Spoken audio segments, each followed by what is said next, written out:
이때 예수께서 기도하시러 산으로 가사 밤이 새도록 하나님께 기도하시고 밝음에 그 제자들을 부르사 그 중에서 12를 택하여 사도라 칭하셨으니 곧 베드로라고도 이름을 주신 시몬과 그의 동생 안드레와 야고보와 요한과 빌립과 바솔로메와 마테와 도마와 알페오의 아들 야고보와 셀롯이라는 시몬과 야고보의 아들 유다와 예수를 파는 자 될 가룟 유다라. 예수께서 그들과 함께 내려오사 평지에 서시니 그 제자의 많은 무리와 예수의 말씀을 듣고 병고침을 받으려고 유대 사방과 예루살렘과 두로와 시돈의 해안으로부터 온 많은 백성도 있더라. 더러운 귀신에게 고난받는 자들도 고침을 받은지라. 온 무리가 예수를 만지려고 힘쓰니 이는 능력이 예수께로부터 나와서 모든 사람을 낫게 함이러라. 할렐루야. 할렐루야. 오늘 우리가 읽은 말씀은 예수님께서 이제 하나님의 사역을 감당함에 있어서 12명의 제자들을 택하신 아주 귀하고 아름다운 그런 장면입니다. 예수님께서는요, 굳이 제자들의 도움이 없이도 하나님의 일을 감당할 수 있는 분이셨습니다. 하나님이셨고 또 하나님의 아들이셨기 때문에 굳이 사람들의 도움이 필요 없는 그런 분이셨습니다. 그러나 우리에게 동역의 본을 보이시기 위해서, 동역의 본을 보이시고 또 우리를 하나님의 계획에 동참시키시기 위해서, 또 우리를 동역자와 제자와 친구로 삼으신 본을 보이기 위해서 제자들을 불러서 세우신 것입니다. 그러므로 예수님의 제자들이고 동역자인 우리들은 어떻게 주님의 제자로서 또 주님의 동역자로서의 삶을 살고 사명을 감당해야 할지를 오늘 본문을 통해서 우리가 교훈을 얻을 수 있게 되는 것입니다. 먼저 오늘 본문은 이렇게 시작합니다. 12절 말씀 같이 읽습니다. 12절입니다. 이때에 예수께서 기도하시러 산에 가사 밤이 새도록 하나님께 기도하시고, 이때에라고 하는 말로 시작을 합니다. 이때라는 말 우리가 이제 지난 시간에 우리가 말씀을 나누어서 알고 있지 않습니까? 지난 시간에 보았듯이 유대 사회에서 특별히 이제 종교 지도자들을 중심으로 예수님에 대한 반감이 고조하고 있을 그때였었습니다. 밀밭 사이를 지나던 예수님의 제자들이 이삭을 잘라서 먹는 것을 보시고 왜 안식일을 범하느냐, 안식일의 주인이 나다, 이렇게 예수님 말씀하셨고, 안식일에 예수님께 손 마른 사람을 고쳐주시는 이런 사건을 보면서 이제 그 종교 교권주의자들, 그러니까 서기관들과 바리새인들 중심으로 한 교권주의자들이 예수님을 적으로 생각하기 시작하고 그를 죽여야 되겠다고 생각하기 시작하는 그때를 말하고 있는 것입니다. 이런 음모가 진행되고 있을 바로 그때에 예수님께서 제자들을 세우신 것입니다. 마가복음에 보면 같이 예수님의 제자들을 선택하시는 예수님의 모습이 기록되고 있는데, 마가복음 3장 14절에 보면 한번 좀 띄워주시겠어요? 마가복음 3장 14절입니다. 마가복음 3장 14절. 같이 한번 읽어볼까요? 12를 세우셨으니 이는 자기와 함께 있게 하시고 또 보내사 전도하. 예수님께서 12제자를 세우셨는데 12제자를 택하신 가장 첫 번째 이유가 무엇이냐? 함께 있게 하시려고. 지금 사두개인들과 바리새인들을 중심으로 한 교권주의자들이 예수님을 책잡고 예수님을 죽이려고 하는 이런 음모가 벌어지고 있었다는 것입니다. 이때에 예수님께서 12명의 제자를 택하시고 부르셨는데 왜 택하시고 부르셨느냐? 복음을 위해서, 하나님의 나라를 위해서 부르셨지만은 그 첫 번째 목적이 무엇이냐? 함께 하시기 위해서 부르셨다. 이 말씀 속에서 우리가 예수님의 마음을 읽을 수 있는 것 아니겠습니까? 여러분, 예수님 제자들만 함께 하시고 싶어 하시겠어요? 오늘 우리와 함께 하시기를 원하시는 줄로 믿습니다. 주님 늘 우리와 함께 하시기를 원하신다는 거예요. 그래서 늘 기도로, 예배로, 아니 삶에서 주님 함께 하신 것을 믿는 믿음으로 주님과 동행할 때 그런 우리의 모습을 보시고 주님이 기뻐하신다는 거죠. 여러분, 늘 우리의 모습이 주님에게서 멀어지지 말고 주님 가까이에 있는 우리가 되기를 소망합니다.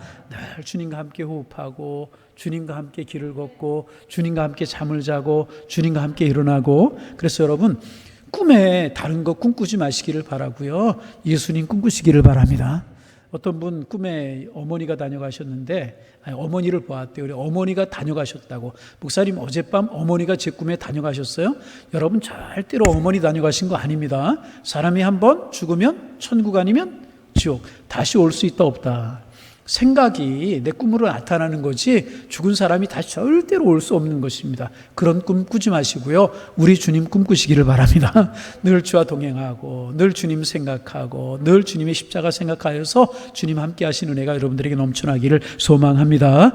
그런데 중요한 것 하나가 이제 본문에 있습니다. 예수님께 제자를 세우실 때 어떻게 세우셨는가 하는 방법이 나와요. 참 중요합니다. 왜 방법이 중요한가 하면 오늘 우리도 제자들이 필요하고 동역자가 필요하고 함께 일할 사람이 필요하기 때문인 것입니다. 여러분, 우리 교회만 해도 하나님의 일꾼들, 주님의 일꾼들, 주님과 함께 할 사람들, 주의 사역을 감당할 사람들이 얼마나 많이 필요합니까? 장로님들이 필요하고 권사님들이 필요하고 안수집사님들이 필요하고 구역장님들, 많은 찬양대원들, 교사들, 구속교회에서 많은 하나님의 사람들이 필요합니다.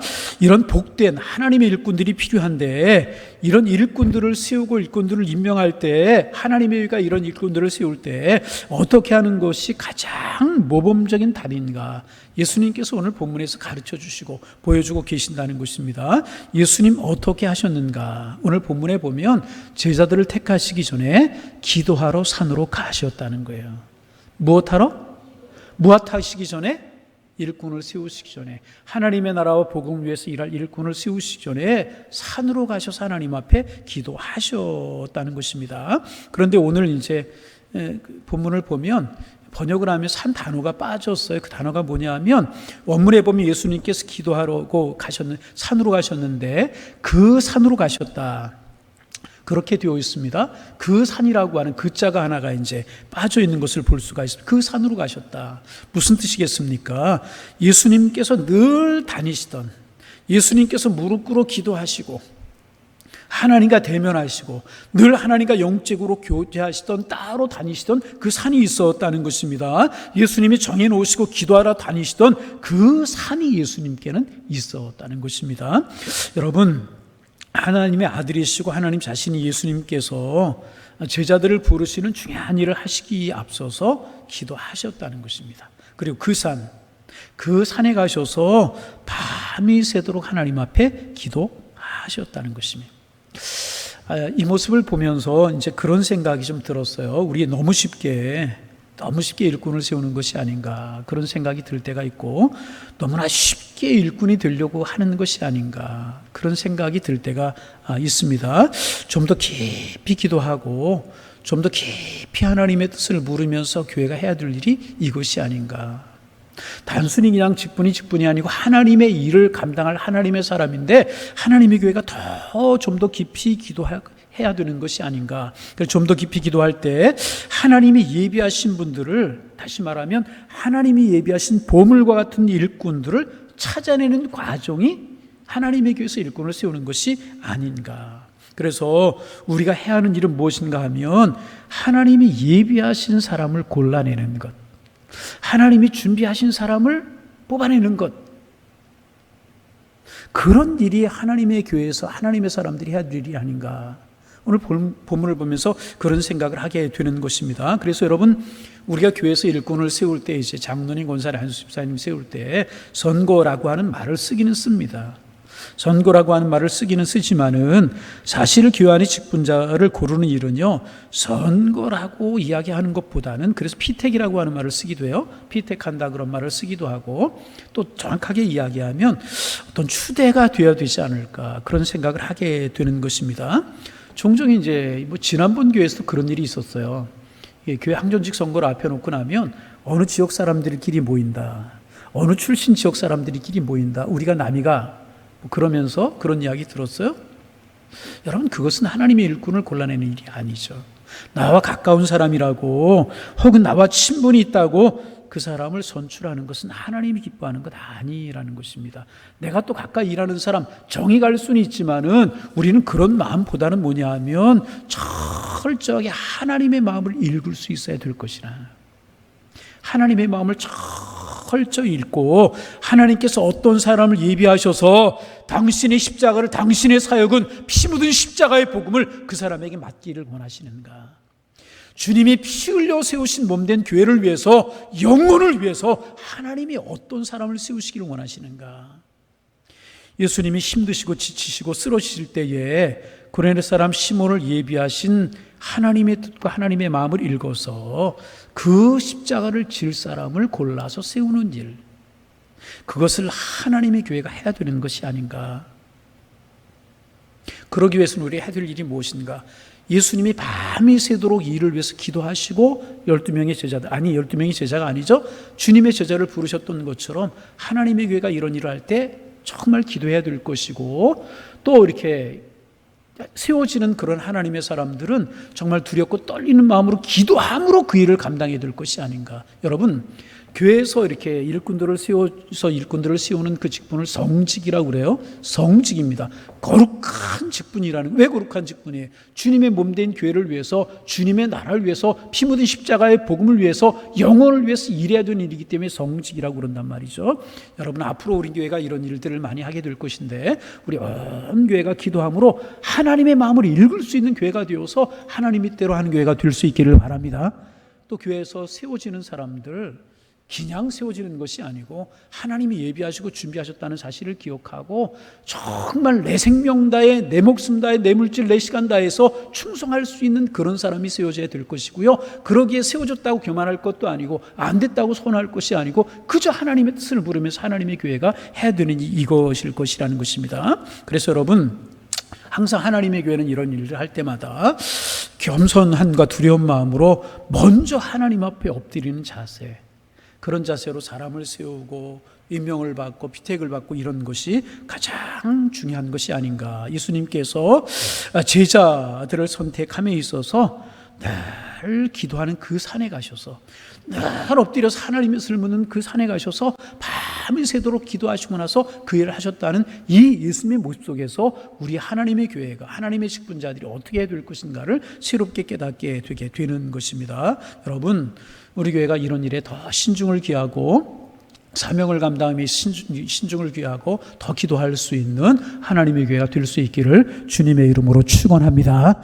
자, 그리고 이제 13절입니다. 13절 읽어봅니다. 밝음에 그 제자들을 부르사, 자, 안 읽으시는 분이 없도록 밝음에 그 제자들을 부르사 그 중에서 12를 택하여 사도라 칭하셨으니. 산에 가서 기도하셨는데 어떻게 기도하셨는가? 밤이 새도록 기도하셨다. 그렇게 기록하고 있습니다.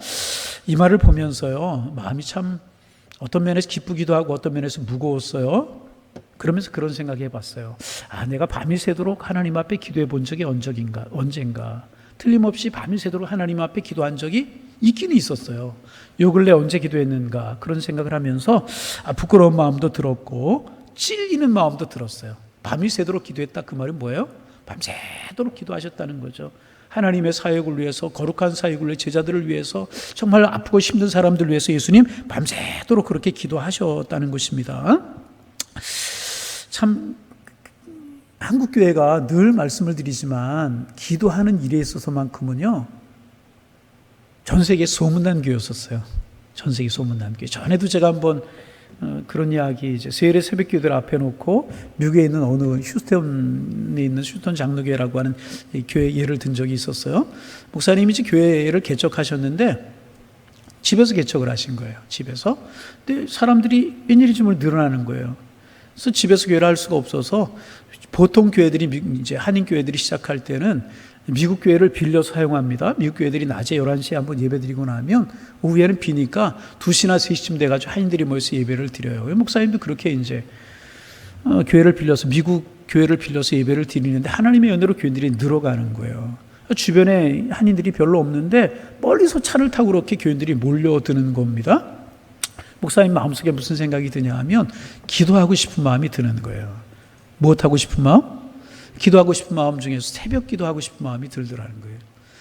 그래서 이제 남의 교회를 빌려 쓰는 처지에 날마다 새벽에 문 열어달라고, 새벽 기도할 수 없다, 빌려달라고 그럴 수가 없지 않습니까? 그래서 오랫동안 기도하다가 교인들 모여서 우리가 새벽에 좀 기도하기를 원한다. 우리가 미국 교회에다 공문을 좀 보내고 요청을 해서 매일같이 우리가 새벽에 기도를 좀 하게, 그렇게 좀 요청을 하자. 그래서 이제 당회가 모여서 결정을 하고 그 교회에 공문을 보냈대요. 그때 미국 교회 당회가 장로님들, 목사님들이 모여서 검토를 하셨대요. 이렇게 하다 보니까 한국 교회가 우리 교회를 빌려 쓰는데 우리는 주일날 한 번 예배 드리고 마니까 매일 새벽에 예배 드릴 원하면 빌려달라고 한다. 어떻게 하자? 근데 이제 장로님들 미국 교회가 거의 빌려주는 짝으로 이제 의견을 모으다가 거기 보니까 시간을 정해놨는데 매일 새벽 5시라고 써 있더라는 거예요. 그것을 보고 깜짝 놀랐다는 게 잘못 쓴 거 아니냐. 저녁 PM을 AM으로 잘못 쓴 거 아니냐. 다시 한번 그것을 알아보자. 그리고 이제 장로님 당의 대표가 이제 목사님께 물으러 왔다라는 거예요. 정말 매일 모여서 기도할 거냐? 매일 모여서 기도할 거다. 그런데 그러면 매일 새벽 5시에 모여서 기도할 거냐? 매일 5시에 모여서 새벽에 기도할 거다. 그랬더니 하는 이야기가 뭐냐 하면 예수님도 그 시간에는 주무신다. 주무시는 예수님 깨우기 위해서 우리가 모여서 기도하려고 그런다. 그랬더니 하는 이야기가 뭐냐 하면 한 분이 하는 이야기가 그렇게 하다가 너희들 죽는다. 그러더라고요. 안 죽는다. 살려고 한다.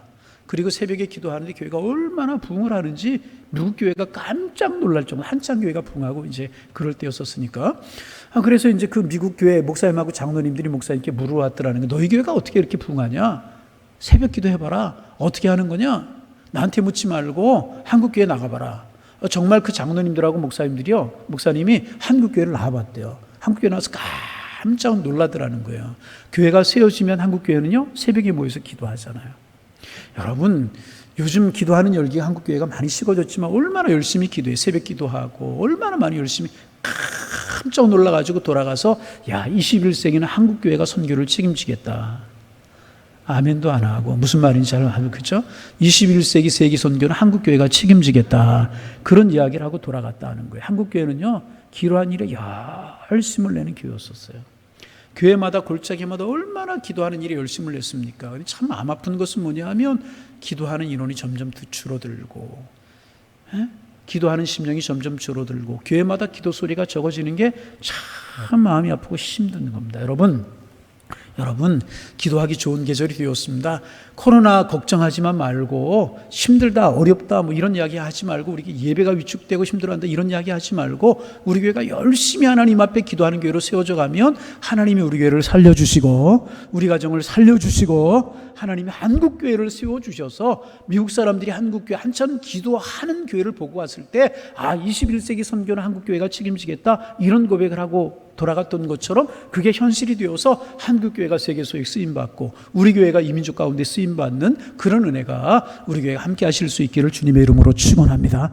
예수님도 밤이 새도록 기도하셨잖아요. 기도가 능력이고 기도가 힘이고 기도가 은혜잖아요. 기도는 가르침이 아니고요. 기도는 배움이 아니고요. 기도는 하는 것이라.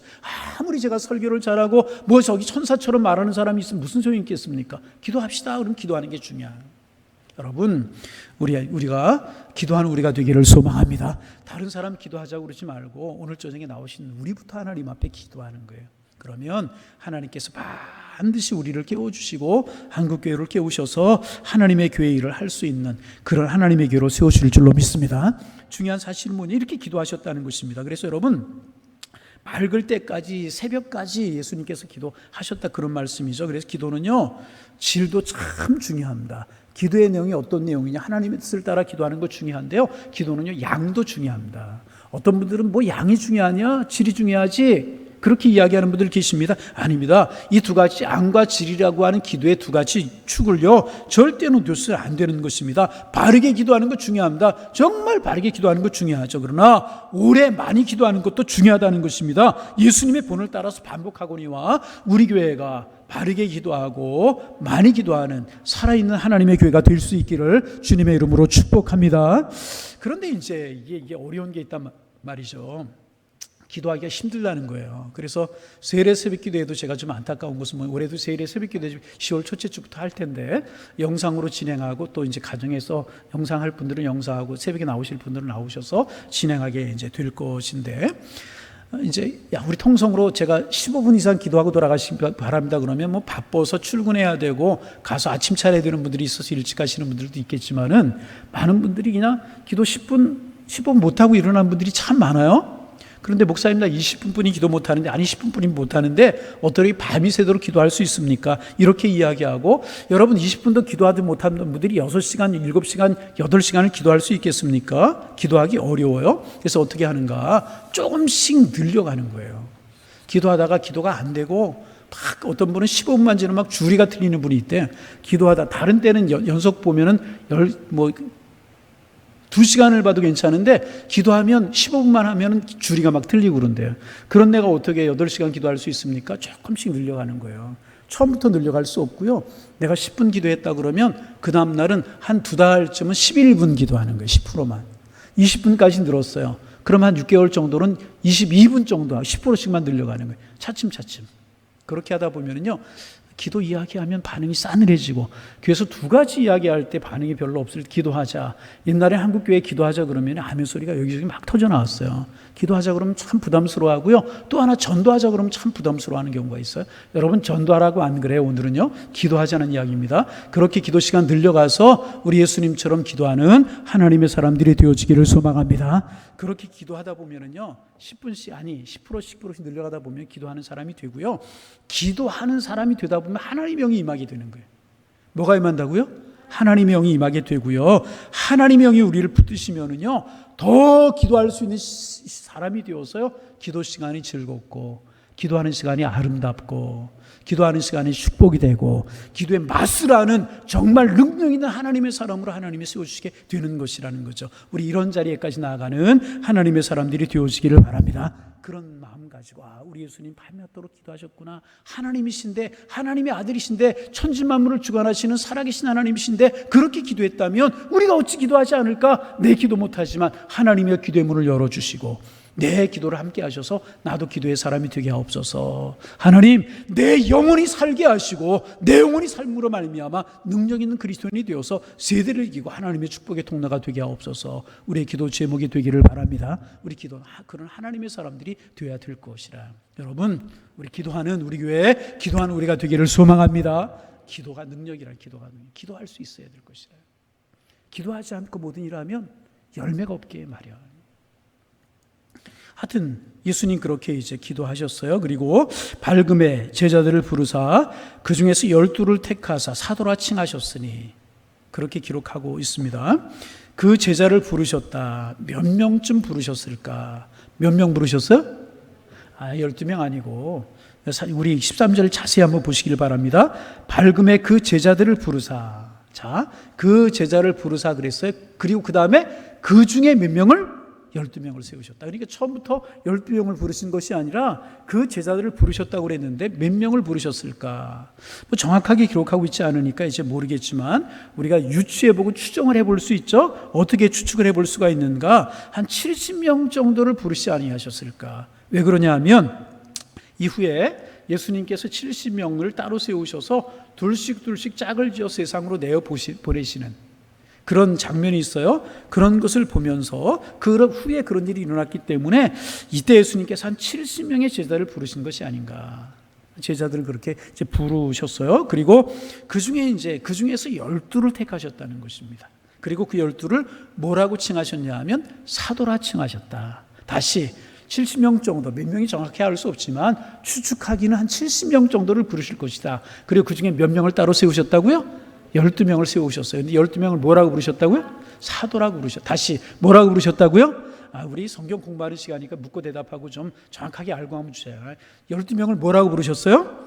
사도라고 부르셨는데, 사도라고 하는 말은 아포스톨로스라고 하는 헬라어, 이제 들어보시기도 하셨을 거예요. 그런 단어를 사용하는데, 이 말은 두 말이 합성된 합성어입니다. 아포라는 말과 스텔로라고 하는 말이 이제 합해진 그런 단어인데, 아포라고 하는 말은 뭐냐면 따로. 아포라고 하는 말이 뭐라고요? 따로라고 하는 말이고, 스텔로라고 하는 말은 확실하게 둔다. 합하면 어떻게 되겠어요? 따로 확실하게 둔다. 그러니까 하나님이 예수님께서 부르셨어요. 거룩한 사역을 위해서 따로 확실하게 세운 사람들이 누구다? 사도다. 그러니까 12명의 사도들은 뭐냐 하면 하나님께 따로 부르신 사람들. 그래서 확실하게 구별하여 둔 사람들이 누구다? 12명의 사도들이다. 정리하면 하나님의 뜻을 위해서, 무엇을 위해서? 하나님의 뜻을 위해서, 하나님의 거룩한 사역을 위해서 따로 구별해 두신 사람을 사도라고 이야기한다. 되셨습니까? 그런데 그 사람이 몇 명이에요? 12명. 70명을 부르시고 그 사람들은 제자였었어요. 그 중에서 12명을 따로 세우셔서 사도라고 부르셨다. 그러니까 하나님의 거룩한 사역을 해서 따로 구별해 놓은 사람들이 사도다, 그렇게 이야기를 할 수가 있습니다.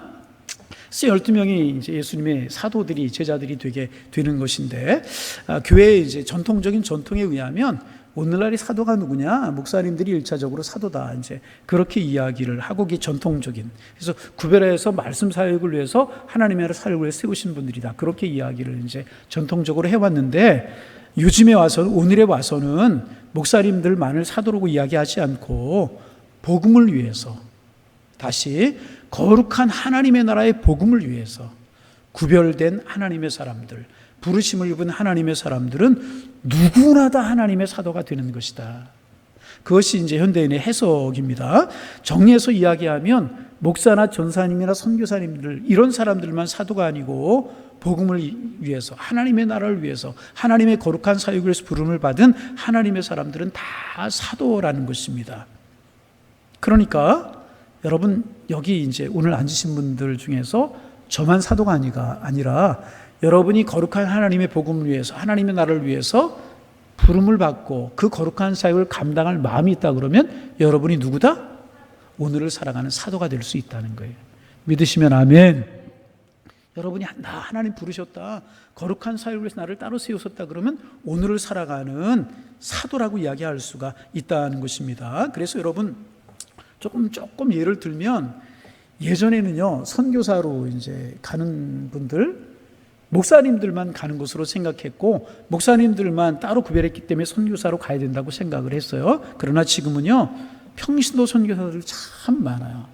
그리고 사실 바람직한 것은요, 평신도 선교사님들이 훨씬 더 많아야 되는 것이 바람직해요. 몇 가지 이유가 있어요. 그 첫 번째 이유는 뭐냐 하면, 목사 신분을 가지고 선교사로 들어갈 수 있는 나라들이 많지 않아요.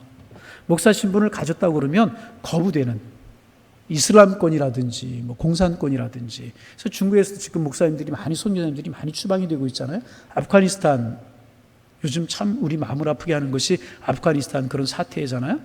교인이면 무조건 그냥 뭐 잔멸하려고 그러고, 교회가 카불에 있긴 있었는데 1972년도인가요? 그때 막 부르도자로 교회를 다 밀어버리고 그렇다고 그러죠. 그래서 뭐 지금 1,000명이 다 이제 그 아프가니스탄에 그런 이야기도 있고, 한 8,000명 정도 된다, 그리스도인들이 있는데 그들의 생명이 경각에 달려 있는 것으로 알려지고, 그래서 우리가 참 마음이 아프고 이제 그래요.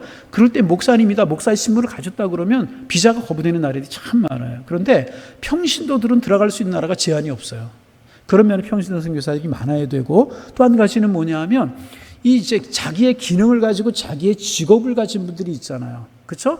그 직업을 가지고 선교사로 가는 게 참 중요합니다. 예를 들면 의료 선교사, 또 컴퓨터를 잘하고 그런 쪽에 기능이 많아요. 그런 분들, 또 음악적인 기능을 가진 분들, 이런 기능을 가지고 그것을 통해서 복음을 전하면요, 복음 효과적으로 잘, 어떤 분은 또 태권도 하나 가지고 복음을 전하는 분이 계시더라고요. 태국에서 제가 봤나요? 태권도 하나 가지고 복음을 전하는데요, 태권도를 가르쳐 주는 거예요. 태권도에 가지고 호감이 많은 그런 나라에서 그것을 가지고 접근해서 복음을 가르쳐, 얼마나 복음이 쉽게 전달되는지. 그래서 평신도 선교사들이 참 많은데, 그렇다고 하면 여러분 목사 신분을 갖지 않았을지라도 그런 분들이 그런 기능을 가져가서 복음을 위해서 일해요. 그러면 그분들이 선교사에 안 해요?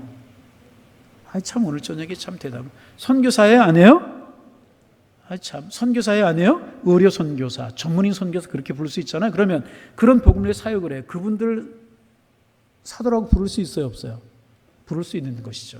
그래서 사도권을 제한하지 않고 오늘날에는 그렇게 본다 하는 거 여러분 아시면 좋겠고요. 그러니까 사도의 개념이 넓어졌다고 이야기를 할 수가 있고, 그게 맞는 개념, 그렇죠? 아무리 목사로 부름을 받았다고 할지라도 하나님의 나라와 복음을 위해 선신하지 않으면 그것은 사도 아니잖아요. 그러나 내 삶에서 복음을 위해 선신하는 삶을 살아간다면 내 삶의 사도가 되고 하나님의 복음을 위해서 부르심을 받은 사람이 되기 때문에 훌륭한 사도가 될 수 있다는 것입니다. 오늘 예수님께서 그 일을 위해서 12를 세우시고 사도라고 칭하셨다. 여러분, 오늘을 살아가는 주님의 사도가 다 되실 수 있기를 바랍니다.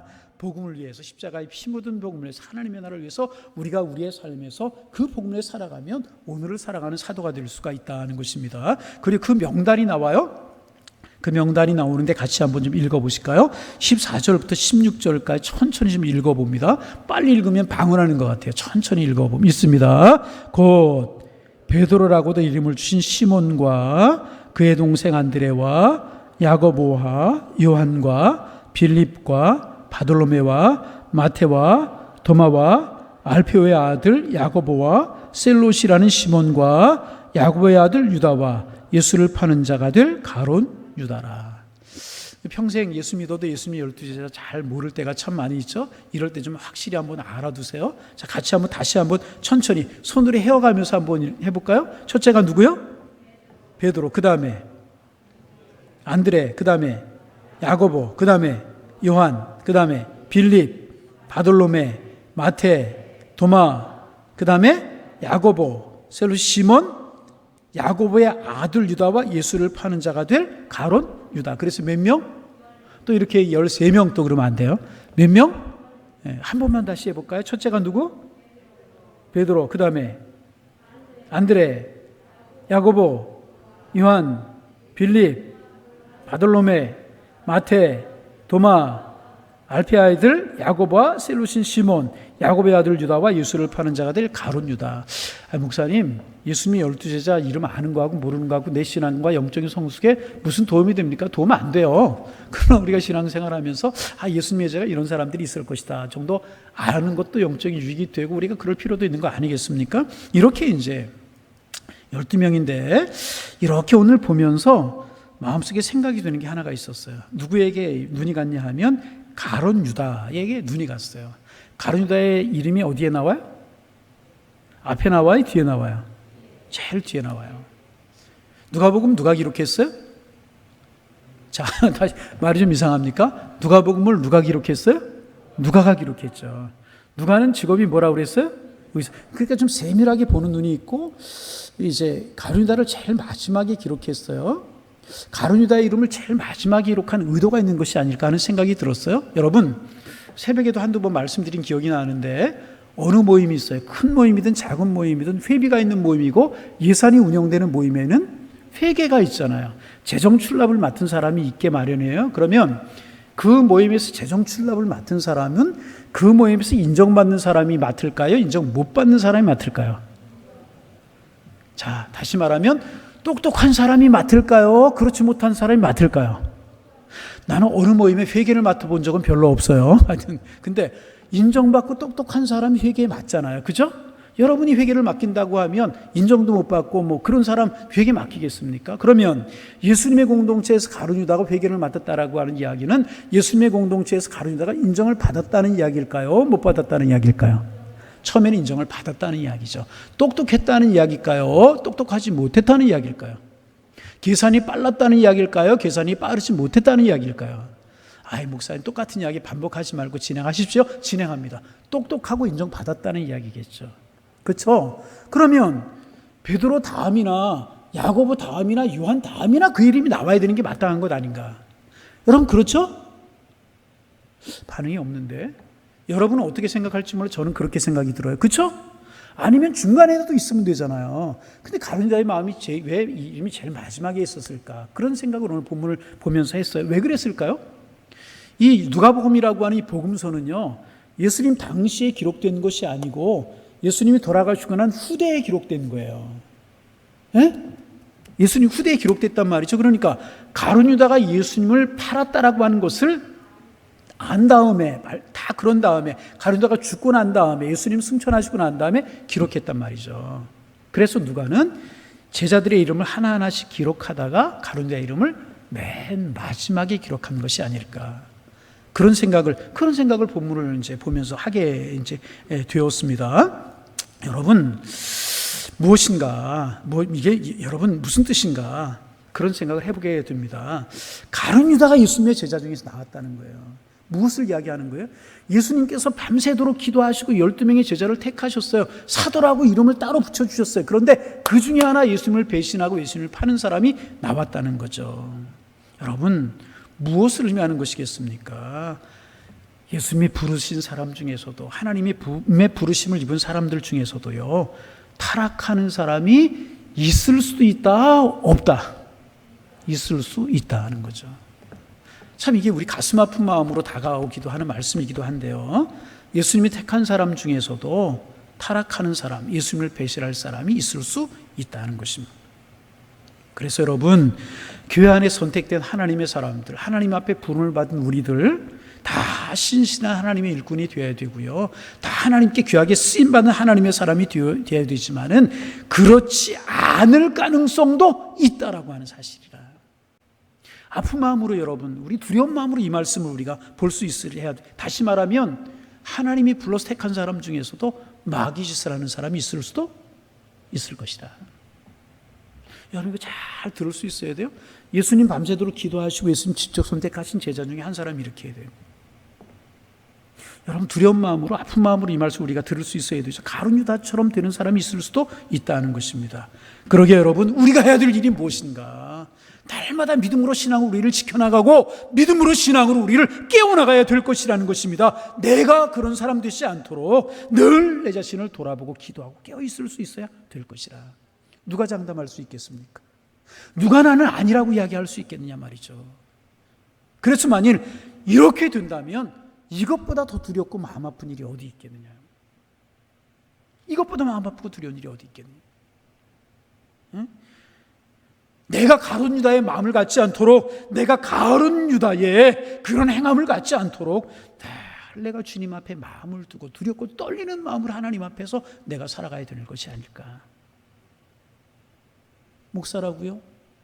다 평생 그렇게 그렇지 않을 수도 있다는 거죠. 다 하나님의 부르심 받은 아닐 수도 있다는 거죠. 여러분 예수님이 태어나기 전부터 누군가는 한 사람이 예수님을 팔기로 이미 예정이 되어 있기는 있었어요. 그러나 사탄이 도구로 한 사람을 쓰기로 작정한 사람이 있긴 있었다는 거죠. 그런데 그 중에 가룟 유다가 선택이 되는 것이라. 왜 그랬을까요? 왜 그랬을까요? 그런 생각을 해보게 됩니다. 왜 그랬을까요? 가치가요 신령한 곳에 있지가 않았어요. 마리아 사건에서 보이는 것이 무엇입니까? 정확하게 성경에 기록하고 있기를 그는 도적이었다. 도적이 뭐예요? 내 것 아닌 건 내 것으로 가지려고 하면 도적이잖아요. 하나님의 것 하나님께 돌리지 않고 내가 가지려고 하면 도적이잖아요. 시간도 그렇고 물질도 그렇고 내 것 아닌데 내가 가지려고 하면 그 도적이란 말이죠. 이거 두렵고 떨리는 마음으로 우리가 들을 수 있어요. 내 것 아닌데 내가 가지려고 하면 그 도적이에요. 시간도 물질도 모든 것이 그렇다는 거죠. 에? 돈에 욕심이 있었고 또 뭐예요? 매사에 성경적이고 신앙적으로 생각하지 않았어요. 왜 예수님 팔게 돼? 자기 뜻에 맞지 않으니까 예수님 팔았잖아요. 자기 마음에 맞지 않으니까. 예수님이 능력 행하시는 것을 보니까 정적인 메시가 될 줄 알았는데 예수님이 행하시는 거 보니까 죽겠다고 그러고 뭐 십자가를 지겠다고 그래요. 이거 자기의 뜻과 맞지 않아. 예수님 팔아버리고 말았다는 것입니다. 그러니까 결국 뭐예요? 매사에 원망 있는 마음을 가졌다는 거죠. 그랬을 때 그 마음을 사탄이가 파고들었고 그 마음이 사탄에게 사로잡혀서 결국 예수님을 팔게 되고, 그래서 예수님 판 은삼십이 자기의 것이 되었습니까? 은삼십이 자기가 되지 못했잖아요. 창자가 터져나오고 맹며 죽는 이런 끔찍한 죄를 마치지 않았습니까? 사탄이 그를 들어 사용하게 되었다는. 그래서 여러분 저를 포함해서 우리 모두에게 부탁을 드립니다. 늘 우리의 마음이 사탄이 틈타지 않도록 한 길로 왔다가 7길로 도망할 수 있도록 성령으로 무장해 갈 수 있는 하나님의 사람들이 되어지기를 바랍니다. 따라합니다. 기도하고 찬송하고 말씀 보고 또 기도하고. 아멘. 늘 틈을 주지 않는 거예요. 틈을 주지 않는. 사탄이요 우리의 악점을요 우리의 단점을 기가 막히게 알아요. 나보다 나를 더 잘 알아요. 기가 막히게 알아요. 그 틈을 주지 않도록, 아니 설사 틈이 있을지라도 나를 사용하지 못하도록 하나님의 말씀 은혜로 나를 잘 지켜나가는 거예요. 가급적 부정적인 이야기 하지 말고, 가급적 부정적인 이야기 하지 말고, 불평과 원망하는 사람 같이 하지 말고 늘 말씀에 나를 맡기고 하나님의 성령이 이끌어가시. 성령 충만이 뭐라고 제가 말씀을 드렸어요? 방언하고 예언하고 그런 거 하지 않더라도요 성령이 나를 이끌어가시는 게 그 성령 충만이래요.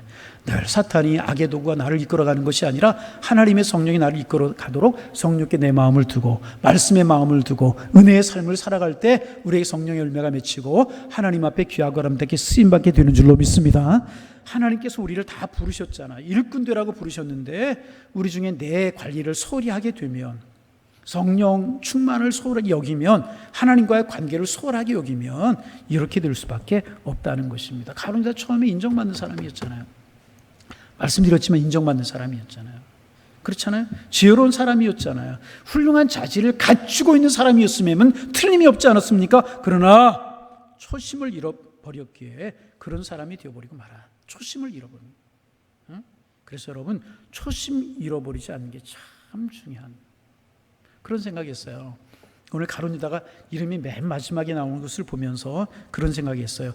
야, 우리는 앞모습도 아름다워야 되지만 뒷모습도 참 아름다워야 되겠다. 저도 아침에 나오려고 하면 머리 감고 세수하고 면도하고, 반대인가요? 면도하고 머리 감고 세수하고 그러네. 그리고 뭐 거울 앞에서 옷매물 스터 가다듬고 넥타이도 매고 그러고 나오잖아요. 앞모습은 열심히 가꾸려고 애를 쓰지만 우리 뒷모습을 잘 보지 못하기 때문에 뒷모습, 앞모습 신경 쓰는 것만큼 신경 못 쓰고 못 가꿀 때가 참 많이 있어요. 그런데 여러분, 우리가 외모만 그런 것이 아니라 우리 인생도 그럴 때가 있다는 거죠. 우리 앞모습은 참 신경 많이 써요. 지금은 많이 신경 쓰고 그렇단 말이죠. 근데 뒷모습은 신경 쓰지 못할 때가 참 많이 있어요. 그래서 정말 아름다운 사람이 어떤 사람인가? 그 뒷모습이 아름다운 사람이 아름답다고 그러잖아요. 30년, 40년 후에 사람들이 나를 어떻게 평가해 주는가? 30년, 40년 뒤에 사람들이 나를 무엇이라고 이야기할까? 그 사람이 있다가 떠난 자리 사람들이 어떻게 평가할까? 그것이 훨씬 더 중요하다는 것입니다. 그 사람이 머물다가 떠난 뒤에 그 자리가 어떠한가? 그 사람이 떠난 자리, 그 자리가 어떻게 남아있는가?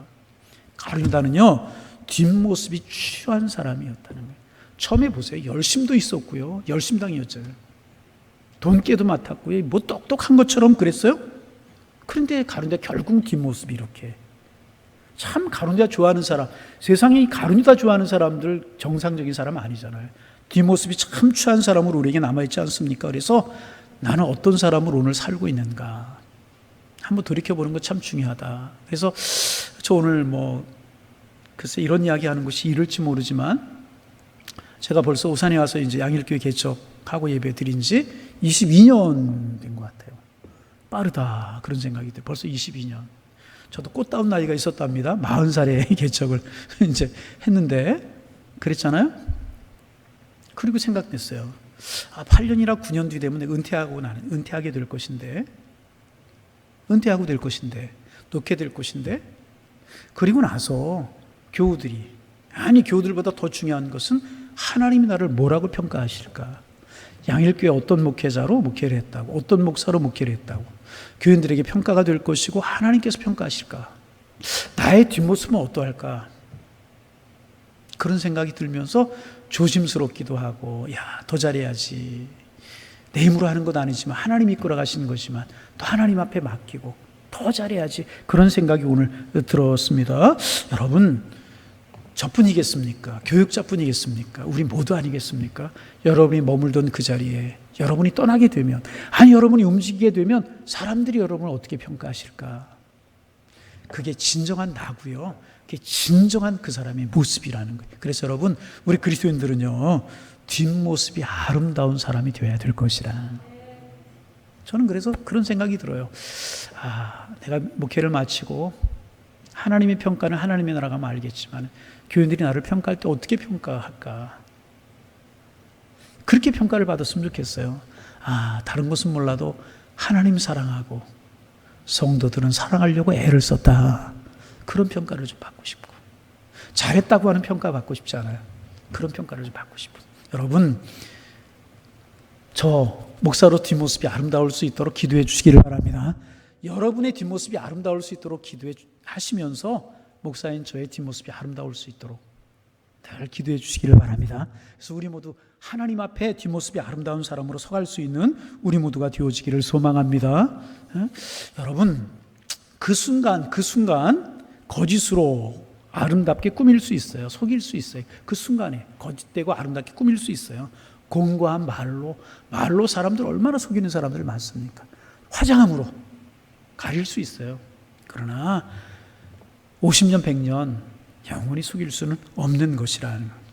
그러니까 오늘 가룟유다의 이름이 제일 뒤에 있는 모습을 보면서 이제 그런 생각을 하게 되었어요. 나는 오늘 어떤 삶을 살아가고 있는가? 성도로, 목사로, 장로로, 권사로, 수집사로, 집사로, 직분자로, 평신도로 어떤 삶을 살아가고 있는가? 그 직분 자체에 목사라고 하는 것 중요한 것이 아니라 나는 어떤 자세로 하나님 앞에 살아가고 있는가? 그래서 늘 기도하는 게 있죠. 하나님, 내가 하나님 앞에 부름받았을 때 그 첫 모습 잃지 않게 하옵소서. 내가 한 수 받고 내가 주님을 위하여서, 주님의 몸된 교회와 성도들을 위해서 정말 눈물려 기도하고 살아가기로 결심했던 그 초심 잃지 않게 하옵소서. 개척하면서 밤이 맞도록 기도하고 밤새도록 엎드려 기도하던 그 모습 잃지 않게 없어서 늘 기도해요. 저뿐만이 아니라 우리 모두가 그렇게 되실 수 있기를 바랍니다.